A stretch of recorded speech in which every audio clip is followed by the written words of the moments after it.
गंधर्व नगरीत काल पहाटेची धाडसी चोरी. मेडिकल दुकानाचे शटर वाकवून रोकड मोबाईल लंपास.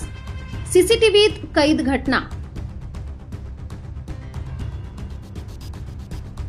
गंधर्व नगरी परिसरात पुन्हा एकदा चोरीची धाडसी घटना समोर आली आहे.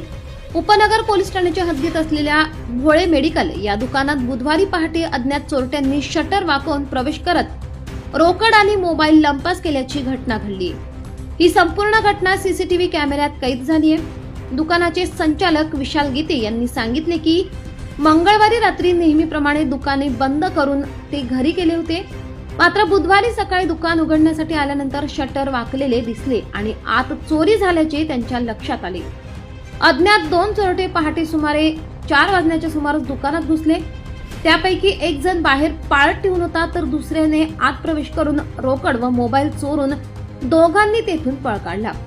दरम्यान याच परिसरात के.जे. मेहता शाळेजवळ ही पहाटे 2:30च्या सुमारास एका बंगल्याची खिडकीची ग्रिल तोडून सोने चांदीचे दागिने चोरल्याची घटना घडली आहे. त्यामुळे परिसरात भीतीचे वातावरण निर्माण झाले आहे. उपनगर पोलीस ठाण्यात गुन्हा दाखल करण्याची प्रक्रिया सुरू असून पोलीस अधिक तपास करत आहेत. सलग घडणाऱ्या चोरीच्या घटनांमुळे नागरिकांमध्ये चिंता व्यक्त केली जाते. 24 नाशिक एक्सप्रेस न्यूज, नाशिक.